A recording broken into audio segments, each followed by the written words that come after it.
আমার বন্ধু খলিল ইব্রাহিম কাবা ঘর নির্মাণ করবে, তার যেন এক ফোঁটাও কষ্ট না হয়।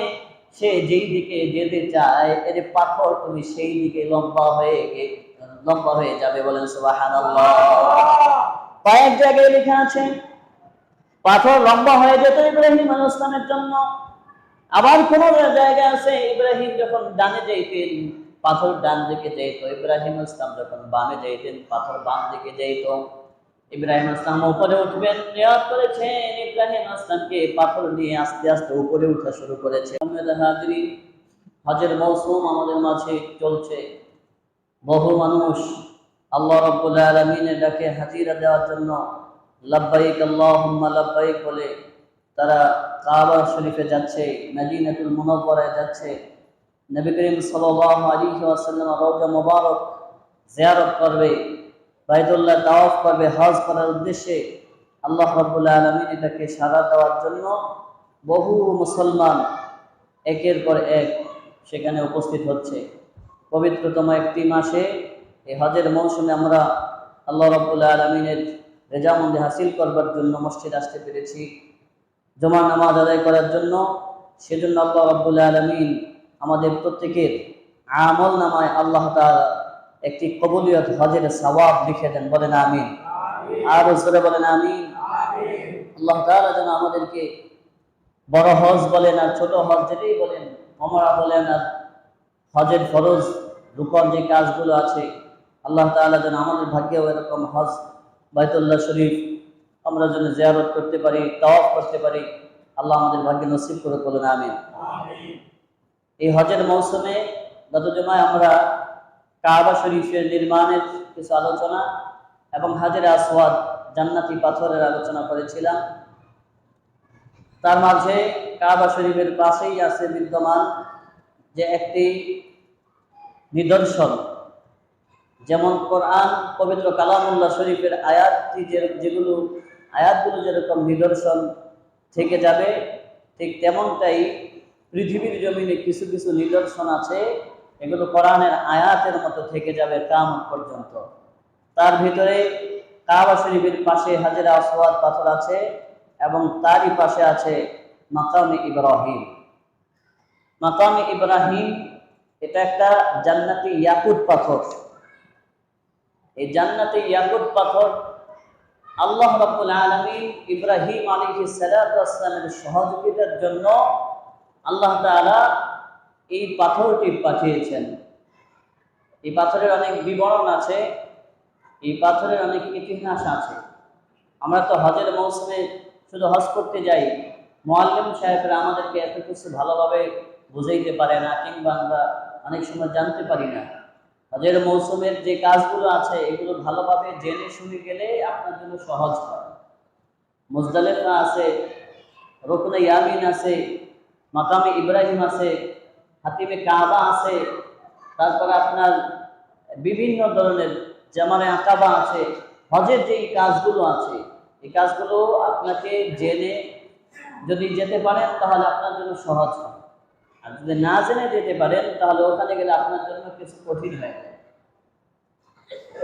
ইব্রাহিম আলাইহিস সালাতু ওয়াস সালামের পরিচয় সম্পর্কে তৎকালীন যুগের কিছু ইহুদি নাসারা তারা ইব্রাহিম আলাইহিস সালাতু ওয়াস সালামের পরিচয় তারা লুকিয়েছিল।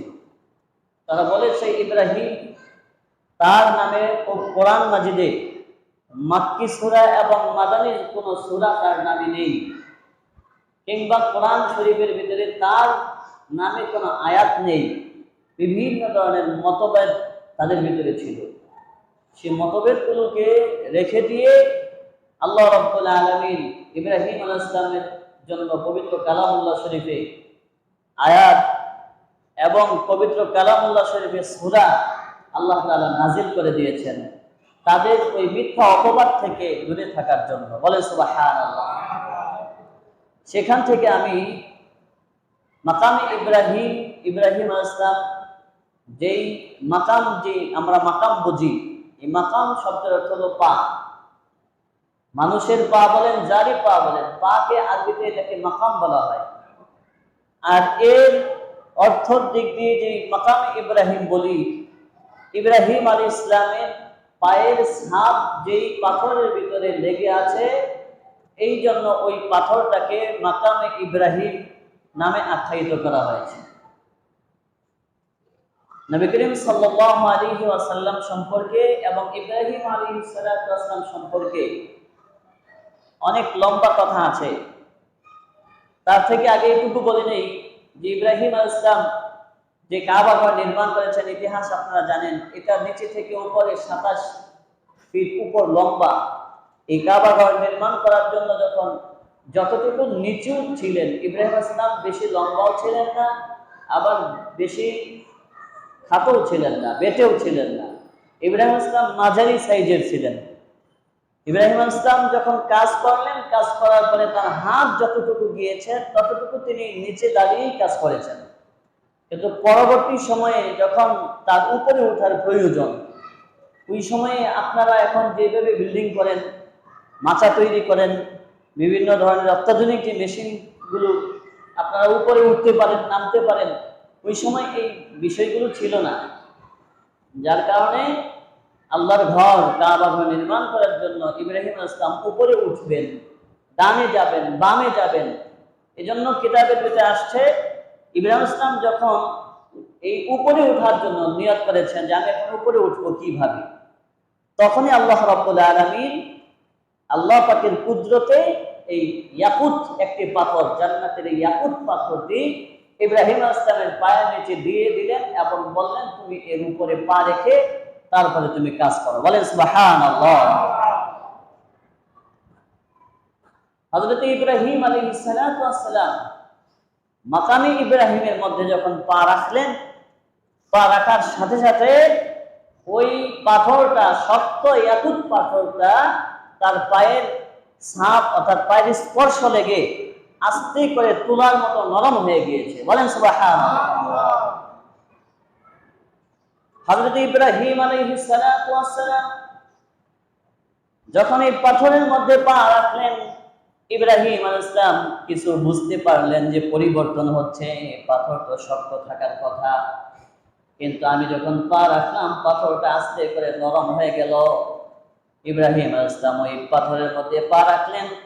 কিতাবের মধ্যে আসছে, সাহাবায়ে কেরাম বলেছেন ইব্রাহিম আলাইহিস সালাম যে পাথরের মধ্যে পা রেখেছিলেন, আমরা ইব্রাহিম আলাইহিস সালামের পায়ের আঙ্গুলগুলো এবং পায়ের পাতার যে ছাপ দাগগুলো আছে সবগুলোই দেখতে পেরেছি। বলেন সুবহানাল্লাহ। ইব্রাহিম আলাইহিস সালাম যখন উপরে উঠবেন, ইসমাঈল আলাইহিস সালাতু ওয়াস সালাম নিচে থেকে যখন পাথরগুলো দেবেন, ইব্রাহিম আলাইহিস সালাম উপরে ওঠার জন্য তিনি নিয়ত করেছেন। আর আমার আল্লাহ রাব্বুল আলামিন কুদরতি এই ইয়াকুত পাথরকে বলে দিয়েছেন, আমার বন্ধু খলিল ইব্রাহিম কাবা ঘর নির্মাণ করবে, তার যেন এক ফুটাও কষ্ট না হয়। সে যেই দিকে যেতে চায় এর পাথর তুমি সেই দিকে লম্বা হয়ে যাবে। বলেন সুবহানাল্লাহ। কয়েক জায়গায় লেখা আছে পাথর লম্বা হয়ে যেত ইব্রাহিম আলাইহিস সালামের জন্য। আবার কোন জায়গা আছে ইব্রাহিম যখন ডানে যাইতেন পাথর ডান দিকে যাইত, ইব্রাহিম আলাইহিস সালাম যখন বামে যাইতেন পাথর বাম দিকে যাইত। ইব্রাহিম আলাইহিস সালাম উপরে উঠবেন, নিয়ত করেছেন ইব্রাহিম আলাইহিস সালামকে পাথর নিয়ে আস্তে আস্তে উপরে উঠা শুরু করেছে। বলেন সুবহানাল্লাহ। এরপরে যখন কাবা ঘর সম্পূর্ণ নির্মাণ হয়ে গিয়েছে, সম্পূর্ণ নির্মাণ হয়ে যাওয়ার জন্য আজকে এই মাকামে ইব্রাহিমের কথাটা সহিহুল বুখারীর মধ্যেও এসে গিয়েছে। মানুষ এই মাকামে ইব্রাহিমকে অপব্যাখ্যা দিতে পারবে না, তার মিথ্যা কোনো অপবাদ দিতে পারবে না। যার কারণে নবী পাক সাল্লাল্লাহু আলাইহি ওয়াসাল্লাম ইব্রাহিম আলাইহিস সালাতু ওয়াস সালামের এই পাথরের কথাটা বুখারীর বর্ণনার মধ্যেই দিয়ে গিয়েছেন। বলেন সুবহানাল্লাহ। বুখারীতে আনছেন এই পাথরের বর্ণনা।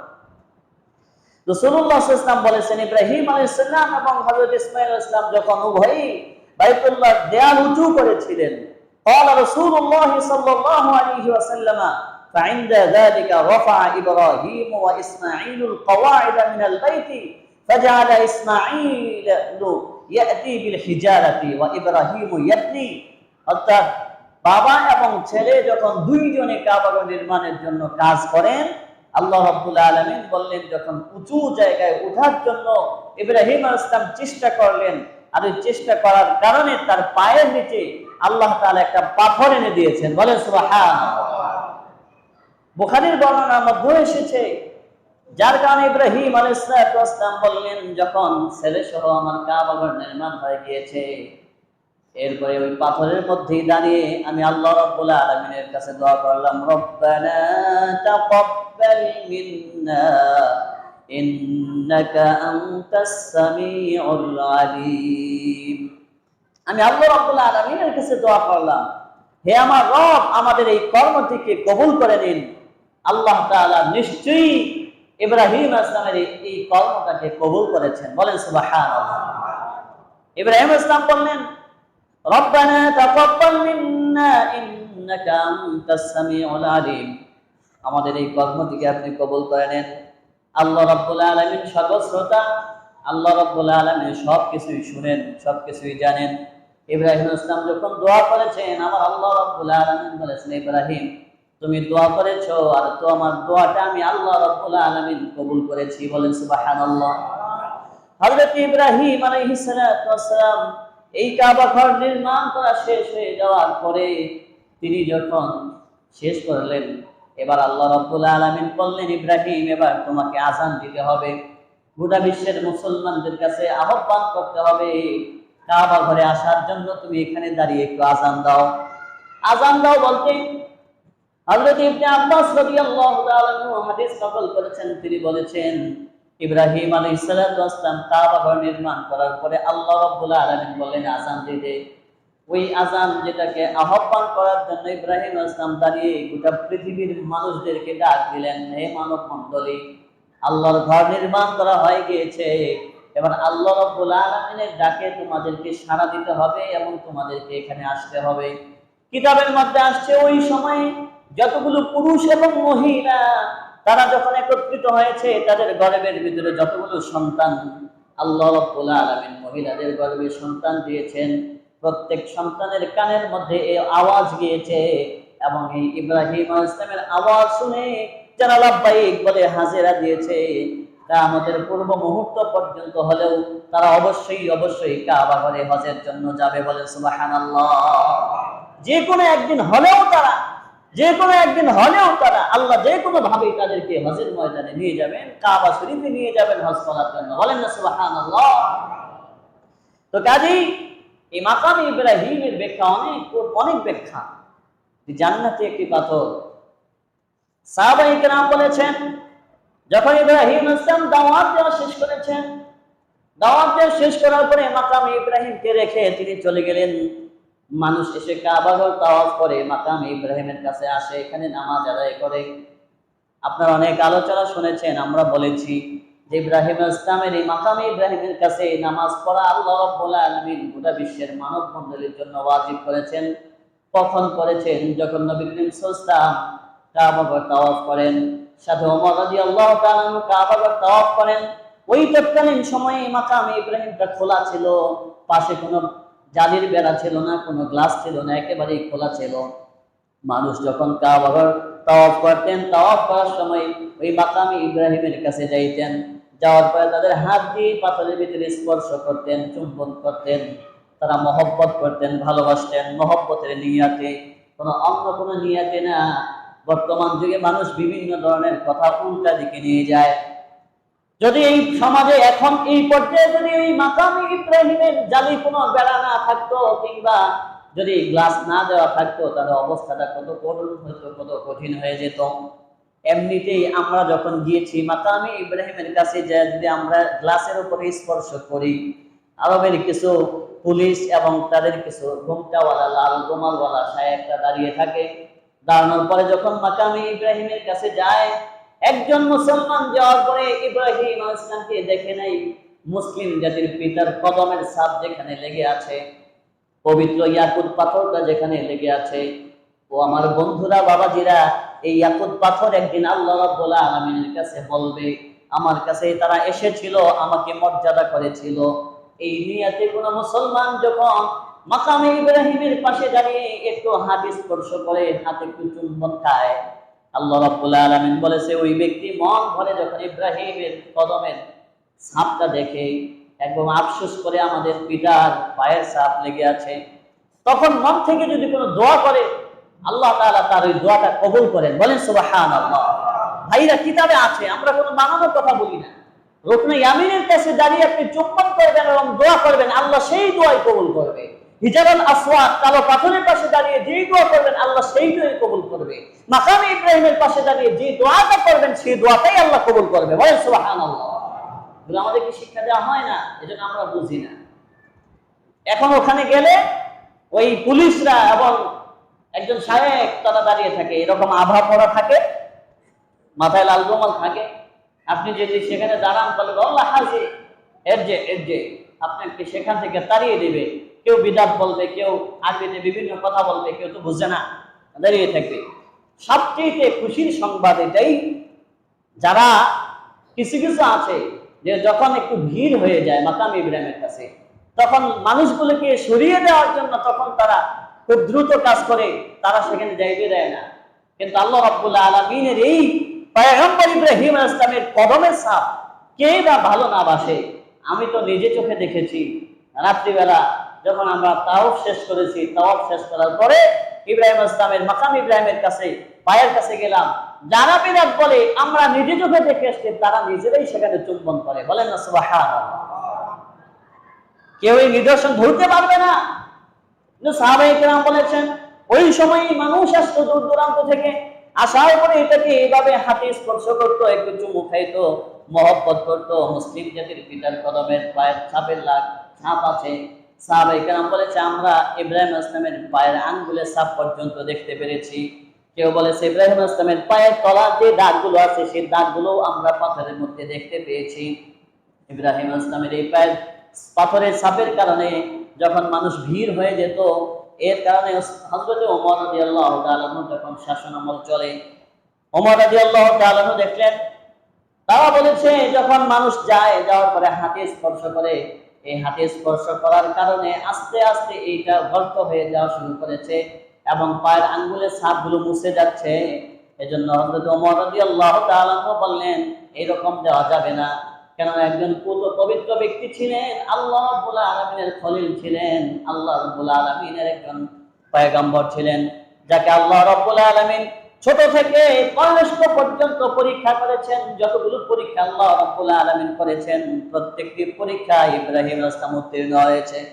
তো কাজে তারই নিদর্শনটা থেকে যাক, এজন্য ওমর রাদিয়াল্লাহু তাআলা ওই তৎকালীন সময়ে জালি করে আস্তে করে এটার চতুর্দিকে একটু বেড়া দিয়ে দিয়েছেন, মানুষ যেন এটার উপরে আর স্পর্শ করতে না পারে, যেন এটার দাগগুলো যেন নষ্ট না হয়ে যায়। বলেন সুবহানাল্লাহ।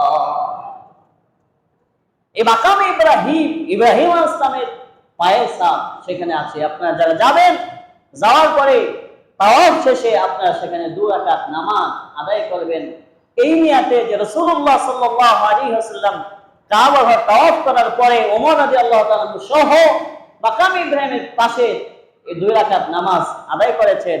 আর গোটা মুসলিম উম্মার জন্য আল্লাহ রাব্বুল আলামিন 2 রাকাত নামাজ আদায় করা ওয়াজিব করে দিয়েছে। বলেন সুবহানাল্লাহ। হযরত ইব্রাহিম আলাইহিস সালাম সম্পর্কে বলতেছিলাম, ওই সময় ইব্রাহিম আলাইহিস সালাম যখন পৃথিবীর জমিনে আসেন, ইব্রাহিম আলাইহিস সালামের পরিচয় জানতে চাওয়ার সময় তৎকালীন ইহুদিরা তখন তারা বলতো ইব্রাহিম সম্পর্কে কোরআনের মধ্যে কোনো আয়াত নেই, ইব্রাহিম সম্পর্কে কোরআনের মধ্যে একটা মক্কি সূরাও নাই, একটা মাদানী সূরাও নাই। কিন্তু আল্লাহ রাব্বুল আলামিন ইব্রাহিম আলাইহিস সালামের নিদর্শন রেখে দিবেন। ইব্রাহিম আলাইহিস সালাম ইহুদি ছিল না, ইব্রাহিম আলাইহিস সালাম ছোট থেকেই নবী ছিলেন, মুসলিম ছিলেন, যার পরিচয় দেওয়ার জন্যই আল্লাহ রাব্বুল আলামিন তাদের এই মিথ্যা অপবাদ থেকে দূরে রাখার জন্য পবিত্র কালামুল্লাহ শরীফে সূরাতুল আলে ইমরানের 67 নম্বর আয়াত আল্লাহ রাব্বুল আলামিন নাযিল করলেন।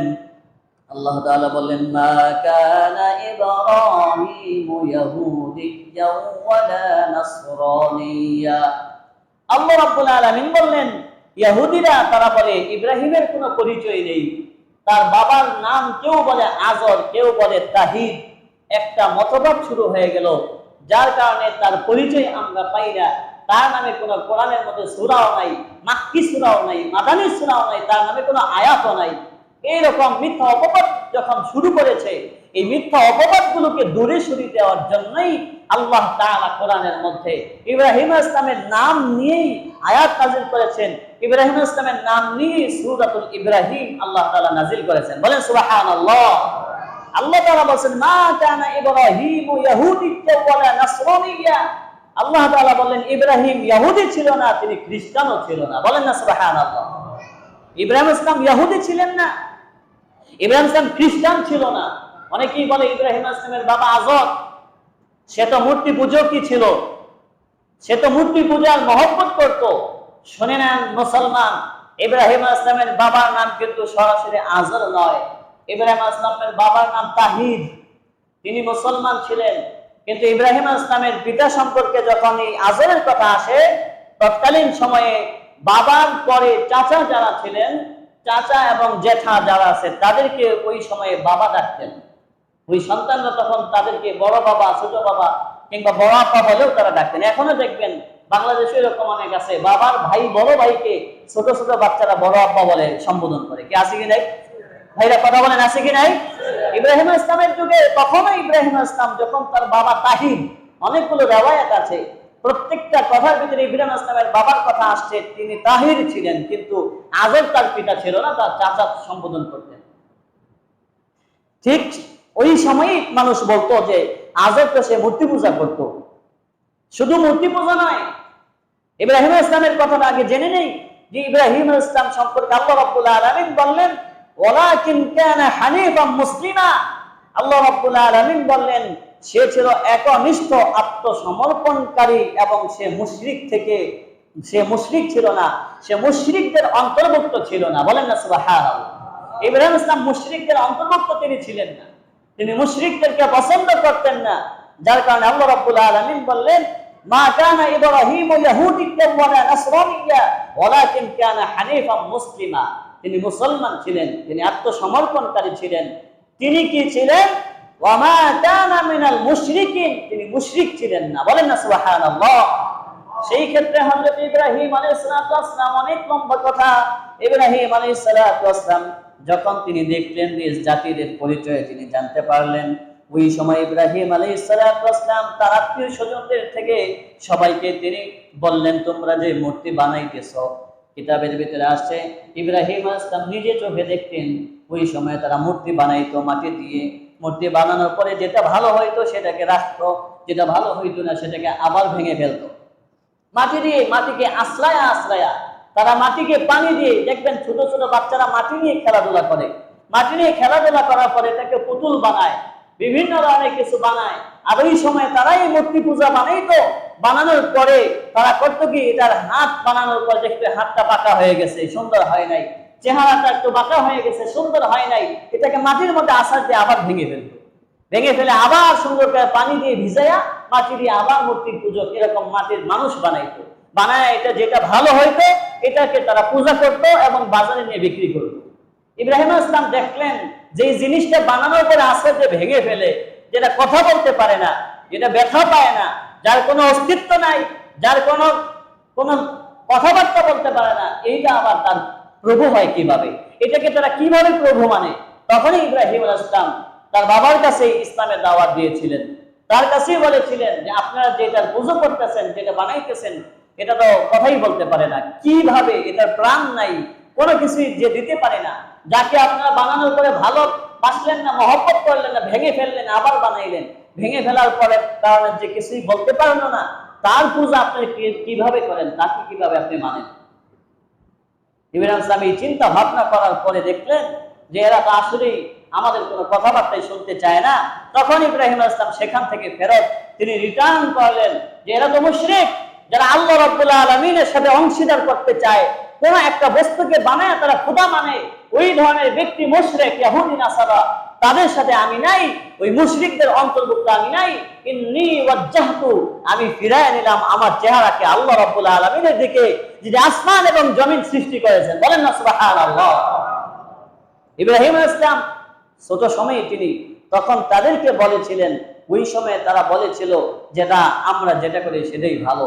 যার কারণে ইব্রাহিম আলাইহিস সালাম বললেন যে আমি তো তার পূর্বে ইব্রাহিমকে আল্লাহ রাব্বুল আলামিন যখন তাদের কথা শুনলেন যে ইব্রাহিম ইসলাম নবী ছিলেন না, তখন আল্লাহ রাব্বুল আলামিন তাদেরকে জানায় দিলেন যে আমি সকল কিছুর পূর্ব থেকেই ইব্রাহিম ইসলামকে হেদায়েতের পথ এবং সৎ পথের জ্ঞান আমি তাকে দান করেছি। বলেন সুবহানাল্লাহ। যার কারণে ছোট সময় হযরত ইব্রাহিম আলাইহিস সালাম সৃষ্টি নিয়ে তিনি চিন্তা ভাবনা করলেন। সূরাতুল আনআমের মধ্যে খুলে দেখবেন অনেক লম্বা আলোচনা, যেহেতু সময় সংক্ষেপ। আল্লাহ রাব্বুল আলামিনের খলিল ইব্রাহিম আলাইহিস সালাম আল্লাহ রাব্বুল আলামিনের সাথে তখনই তিনি কথা বলেছেন এবং সৃষ্টি শুরু থেকে তিনি চিন্তা ভাবনা করেছেন। আর ওই চিন্তা ভাবনার ক্ষেত্রে তিনি রাত্রিবেলায় চিন্তা করেছেন। সর্বপ্রথম যখন তিনি তার চেহারার ভিতরে আসমানের মধ্যে কিছু তারকা দেখলেন, ওই তারকাগুলো দেখে তিনি মনে করলেন যে এখন আমার সামনে যে দেখতেছি, যা কিছু দেখতেছি, এগুলো খুব বড় বড় দেখা যাচ্ছে, এগুলো হয়তো আমার খোদা হবে। তিনি মনে করেছিলেন এটা আমার প্রভু হবে। তখন তিনি এই তারকাগুলোকে মেনে নেওয়ার জন্য একবার চিন্তা ভাবনা করলেন যে নিশ্চয়ই হয়তো এগুলো আমার প্রভু হবে, খোদা হবে।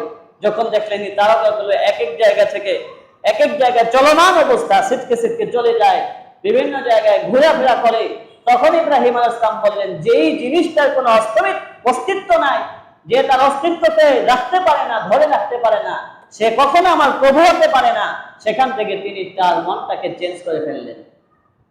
ইব্রাহিম আলাইহিস সালাম সূরাতুল আনআমের মধ্যে আল্লাহ রাব্বুল আলামিন বলেছেন, ইব্রাহিম আলাইহিস সালাম যখন তারকা দেখলেন, তারকা দেখার পরে তিনি পবিত্র কালামুল্লাহ শরীফের মধ্যে স্পষ্টভাবে লেখা আছে, ফালাম্মা জান্না আলাইহিল লাইলু রাআ কাওকাবান ক্বালা হাযা রাব্বি। তিনি দেখলেন যে অনেকগুলো তারকা আমি দেখতেছি, এটাই হয়তো আমার প্রভু হবে। তিনি তাকে প্রভু মেনে নেওয়ার জন্য চিন্তা ভাবনা করলেন। যখন তিনি দেখলেন সবগুলো নক্ষত্র এক এক দিকে চলে যায়, এক এক দিকে তিনি নক্ষত্রগুলো ছিটকে যাচ্ছে, তার অস্তমিত নেই, তখন তিনি বললেন যে যে জিনিসটা যে অস্তিত্ব নেই সেটা আমার প্রভু হতে পারে না, আর আমি সেটাকে পছন্দ করি না। এরপরে তিনি রাত্রিবেলা আবার আকাশের দিকে তাকাইলেন। তারকাগুলো দেখার পরে তিনি আবার আকাশের দিকে তাকাইলেন। তাকানোর পরে ইব্রাহিম আলাইহিস সালাম দেখলেন তারকার চাইতে বড় একটা বস্তু দেখা যায়, যে জিনিসটা উদিত হওয়ার পরে, যেটা উপরে ওঠার পরে গোটা এলাকাকে আলোকিত করে দিয়েছে। বলেন না সুবহানাল্লাহ। তিনি দেখলেন ফালাম্মা রাআল কমারা বাসিগান ক্বালা হাযা রাব্বি ফালাম্মা আফালা ক্বালা লাইন লাম ইয়াহদিনি রাব্বি লাআকুনান্না মিনাল কওমিদ দাল্লিন। ইব্রাহিম আলাইহিস সালাম আকাশের দিকে তাকাইলেন, দেখলেন বিশাল বড় একটা চন্দ্র দেখা যায়, যে চন্দ্রটা আকাশ থেকে পুরো গোটাকে আলোকিত করে ফেলেছে। চন্দ্রের আলোতে একেবারে আলোকিত হয়ে গিয়েছে। ইব্রাহিম আলাইহিস সালাম বললেন, ক্বালা হাযা রাব্বি, এটাই হয়তো আমার প্রতিপালক। তিনি আবার যখন দেখলেন এই চন্দ্রটা আস্তে আস্তে এটা চলমান অবস্থায় অস্তমিত যাওয়ার দিকে রইল, তিনি বললেন ফালাম্মা আফালা ক্বালা লাইন লাম ইয়াহদিনি। তিনি বলতেছেন যে জিনিসটা অস্তমিত হইল, তখন বলল আমাকে আমার প্রতিপালক সৎপথ প্রদর্শন করেছেন। তিনি দেখলেন যখন এটা চলে যাচ্ছে, তিনি বললেন যে না, এটাও আমার খোদা হতে পারে না, নিশ্চয়ই আল্লাহ রাব্বুল আলামিন আমাকে সৎপথ দেখাবেন। যেই জিনিসটা অস্তমিত যায়, চাঁদ অস্তমিত যে গেল, তিনি এটা মেনে নিলেন না, এটাও আমার প্রভু হইতে পারে না। আবার তিনি রাত্রি যখন শেষ হয়ে গেল, সকালবেলা যখন তিনি ঘুম থেকে জাগলেন, ঘুম থেকে জাগার পরে তিনি দেখলেন বিশাল বড় একটা সূর্য দেখা যায়। সূর্যকে নিয়ে তিনি চিন্তা ভাবনা করা শুরু করলেন। فلما رأى الشمس بازغة قال هذا ربي هذا أكبر। তিনি বলতেছেন রাত্রি দেখলাম তারকা, তার চেয়ে বড় দেখলাম চন্দ্র, মনে করলাম সেটা আমার প্রভু হবে। চন্দ্রও যেহেতু অস্তমিত হয়ে গিয়েছে, আমি ভাবলাম এটা আমার জন্য আমার প্রভু হইতে পারে না। এবার তিনি সকালবেলা যখন পূর্ব দিকে তাকাইলেন, দেখলেন বড় একটা সূর্য দেখা যায়। সূর্যের দিকে তাকায় তিনি বলতেছেন এটাই অনেক বড়, যেহেতু এটা বেশি বড়, আমার মনে হয় এটাই আমার প্রভু হইতে পারেন। যখন দেখলো যে এই সূর্যটাও, এই বৃহৎ সূর্যটা যখন আস্তে আস্তে অস্তমিত হইল, তখন সে বলিল, অর্থাৎ এটা যখন আবার আস্তে আস্তে উপরের দিকে উঠে, তখন তিনি আবার বললেন ফালাম্মা আফালাত ক্বালা ইয়া কওমি ইন্নী বারীউম মিম্মা তুশরিকুন। তিনি তার সম্প্রদায়কে ডাক দিলেন। সমস্ত সম্প্রদায়কে তিনি ডাক দিয়ে বললেন, হে আমার সম্প্রদায়, তোমরা যাহাকে আল্লাহ শরীক করো, যাহাকে তোমরা আল্লাহর কাছে আল্লাহর সাথে শরীক করো। এবার তাদের সম্প্রদায়কে ডাক দিয়ে বললেন, সূর্যকেও কিন্তু তারা পূজা করে, চন্দ্রেরও তারা পূজা করে, তারকার তারা পূজা করে, মাটির পূজা করে, গাছের পূজা করে, বিভিন্ন পূজা তাদের মধ্যে যখন অন্তর্ভুক্ত ছিল, এই সমস্ত কিছু দেখে যখন ইব্রাহিম আলাইহিস সালাম এগুলি নিয়ে চিন্তা ভাবনা করেন, শেষ পর্যন্ত সূর্যের দিকে তাকায় তিনি তখন এই জিনিসটা দেখলেন যে এটাই তো সবচেয়ে বড়, এটাই আমার প্রভু হইতে পারে। যখন দেখলেন সূর্যটা প্রথম একটু লাল আভা দেখা যায়, তখন এটা আস্তে আস্তে আলো ছড়ানো শুরু করলো, এটা আস্তে আস্তে উপরের দিকে উঠা শুরু করলো, উপরে উঠতে উঠতে যখন আস্তে আস্তে আবার পশ্চিম দিকে অস্তমিত যাওয়া শুরু করলো, তিনি বললেন এটাও তো অস্তমিত যাওয়ার মতো, এটাও তো অস্তমিত যাচ্ছে। তখন তিনি তার কওমকে ডাক দিয়ে বললেন, তোমরা যাকে আল্লাহ শরীক করো তার সঙ্গে আমি নেই, তার সঙ্গ থেকে আমি দূরে থাকলাম। বলেন না সুবহানাল্লাহ। অর্থাৎ আমি চন্দ্রের পূজা করি না, তারকার পূজা করি না, চন্দ্রের পূজা করি না, সূর্যের পূজা করি না, মাটির পূজা করি না, মূর্তির পূজা করি না, কোনো কিছুর পূজা আমি করি না। তোমরা যা মনে করতেছো আমি তার থেকে পৃথক, তোমাদের থেকে পৃথক। আমি তোমাদের থেকে আমার এই চেহারাটা ঘুরিয়ে নিলাম, আমার এই চেহারাটা আমি আল্লাহর দিকে রুজু করে দিলাম। কোন দিকে দিলাম? যিনি তামাম পৃথিবী সৃষ্টি করেছেন। বলেন না সুবহানাল্লাহ।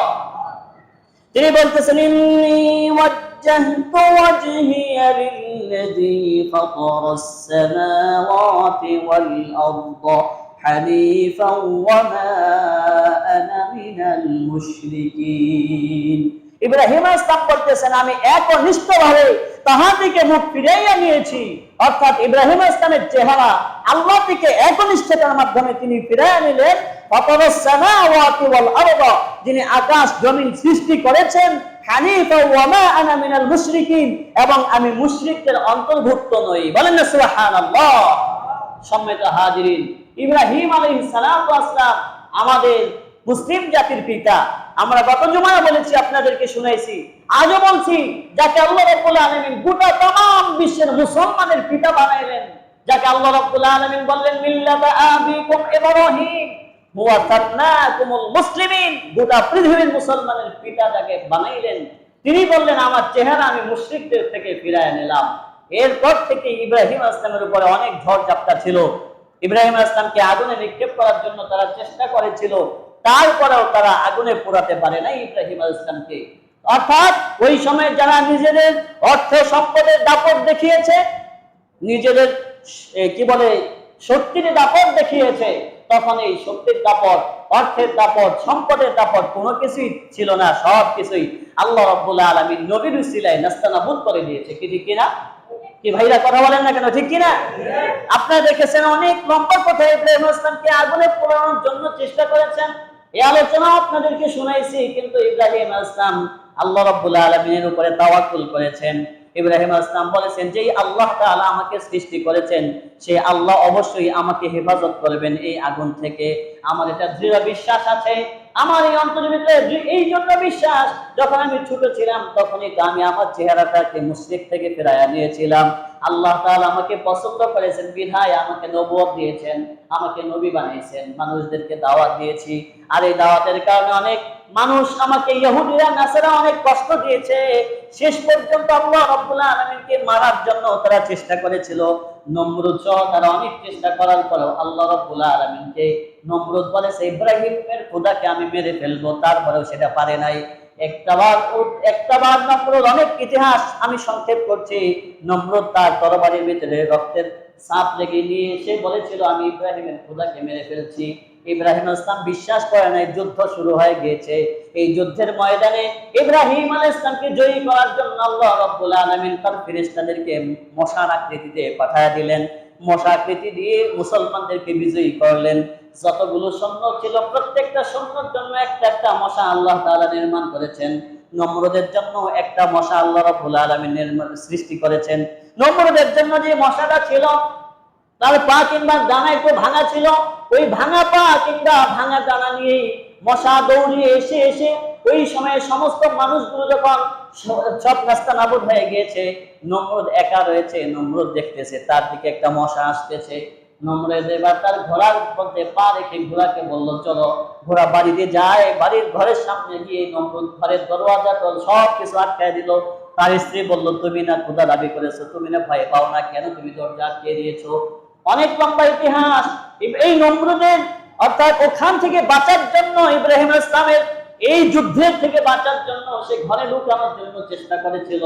আল্লাহ যাকে সৃষ্টি করেছেন মারার জন্য, সেই ঘরের ফাঁকা দিয়ে ঢুকে ইব্রাহিমের নাক, ওই নমরুদের নাক দিয়ে ঢুকে তার মাথার যে মগজ আছে, মজ্জা আছে, যা কিছু আছে সব কিছুই আস্তে আস্তে আস্তে আস্তে খেয়ে খেয়ে শেষ করেছে। অনেক লম্বা ইতিহাস আপনারা শুনেছেন, অনেক আলেমরা ওয়াজ করে শুনেছেন। তার দাপট ছিল কোথায়? খোদা দাবি করেছে সে আমি খোদা। সে দাপট দেখিয়ে চলাফেরা করতে চেয়েছিল। আজকে সমাজের ভিতরে অনেক ভাইরা যদি ওইরকম তারা দাবি করবে না, কিন্তু তাদের ধন সম্পদ, টাকা পয়সার জন্য, তাদের সৌর্য বীর্য শক্তির জন্য তারা দাপট দেখায়। আছে না নাই? কি ভাইরা কথা বলেন, আছে না নাই? জায়গা সম্পদ আছে, টাকা পয়সা আছে, দাপট দেখায়।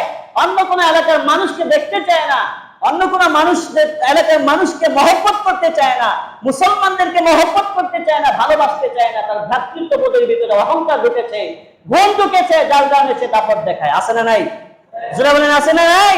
এরকম দাপট থাকবে না, একদিন না একদিন শেষ হয়ে যাবে, সবকিছু বিলীন হয়ে যাবে একদিন। যদি তুমি দাপট দেখাও, অর্থের দাপট দেখাচ্ছ, তোমার শক্তির দাপট দেখাচ্ছ, সবকিছুই কিন্তু একদিন বিলীন হয়ে যাবে। শরীরের চামড়াটা যখন নরম হয়ে যাবে, শরীরের চামড়া যখন একটু জেলা দেওয়া হয়ে যাবে, বুড়ো হয়ে যাবা, হাতের ভিতরে লাঠি নিয়ে ঘুরতে হবে, নিজে হাঁটতে পারবা না, লাঠির শক্তিতে হাঁটতে হবে, তখন চিন্তা করবা আমার দাপট কোথায় গেছে। কি ঠিক কিনা? যারা বলেন ঠিক কিনা? সাবধান, কোন দাপট দেখানো যাবে না। মুসলমানের ভিতরে ভ্রাতৃত্ববোধ তৈরি করতে হবে, মহব্বত করতে হবে, ভালোবাসতে হবে। আপনি আমাকে মহব্বত না করলেন, ভালো না বাসলেন, কিন্তু দাপট দেখানো যাবে না। কি ঠিক কিনা? নমরুদ দাপট দেখানোর কারণে অনেক কিছু হয়েছে।